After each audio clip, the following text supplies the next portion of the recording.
ঠিক আছে কথাটা বলো না, কথাটা বুঝে গেছে।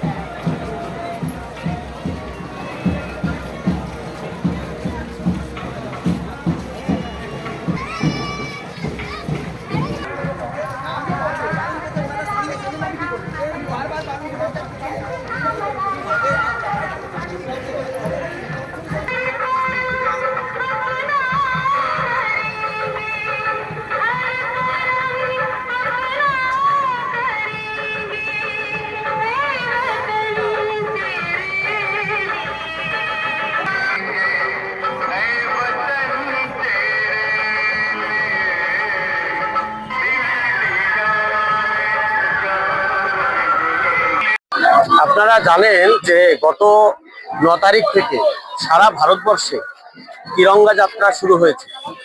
আজকে এখানে প্রশাসনের উদ্যোগে আমাদের বিডিও সাহেব ছিলেন, আইসি সাহেব ছিলেন এবং প্রত্যেকটা স্কুলের ছাত্রছাত্রী, শিক্ষক শিক্ষিকারা মিলে এই তিরঙ্গা যাত্রা অনুষ্ঠিত হলো, যেটা শুরু হয়েছে সিনেমাতলা থেকে, শেষ হলো সোনামুখীর বুড়ো শিবতলায়। তো এই তিরঙ্গা যাত্রায় আমরা দেখলাম যেমন ছাত্রছাত্রীরা অংশগ্রহণ করেছে, তার সঙ্গে সঙ্গে সাধারণ মানুষ, হাজার হাজার সাধারণ মানুষও অংশগ্রহণ করেছে। এবং এটা থেকে বোঝা যাচ্ছে যে মানুষ দেশকে সুরক্ষিত রাখার জন্য আমাদের যে বীর বিপ্লবীরা তাদের জীবনের বিনিময়ে, রক্তের বিনিময়ে, বহু ত্যাগের বিনিময়ে স্বাধীনতা ছিনিয়ে নিয়েছিলেন, সেই স্বাধীনতা আগে শুধু 15ই আগস্ট উদযাপিত হতো, এখন 9ই আগস্ট থেকে শুরু হচ্ছে 15ই আগস্ট পর্যন্ত প্রত্যেকটা এলাকায় তিরঙ্গা যাত্রা।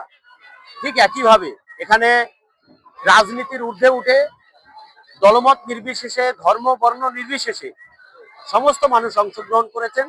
আজকে এখানে যারা অংশগ্রহণ করেছেন প্রত্যেকটা রাষ্ট্রবাদী মানুষকে আমি আমার তরফ থেকে আন্তরিক শুভেচ্ছা জানাই। আগামী দিনে আরো অনেক কিছু দেখতে পাবেন। আমাদের এই যে বীর বিপ্লবীদের, তাদের নিয়ে যে আলোচনা হওয়া উচিত। আমরা জানি যে শুধু 15ই আগস্ট স্বাধীনতা উদযাপন হয়, পতাকা তোলে সবাই, এটুকুই ছিল।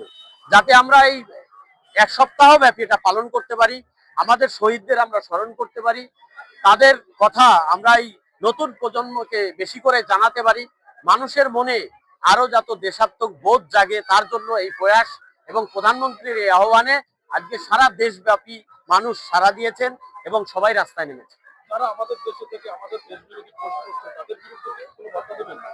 তাদের তো অবশ্যই, তারা তো দেশ বিরোধী। দেখুন, দেশ বিরোধী আগেও ছিল, এখনো আছে। তো এদের বিরুদ্ধে কঠিন ব্যবস্থা হওয়া উচিত, কঠিন আইন আসা উচিত। কারণ দেশের খাবে, দেশের থাকবে। যে আমাদের বীর বিপ্লবীরা শহীদ হয়ে তারা জীবন দিয়ে স্বাধীনতা ছিনিয়ে এনেছেন, এখন আবার এক শ্রেণীর মানুষ মানে এই কি করে ভারতবর্ষ পরাধীন হয় তার চক্রান্ত করছেন। আজকে তার জন্য আমাদের এই চেষ্টা, যাতে মানুষের মধ্যে আরো দেশাত্মক বোধ জাগে।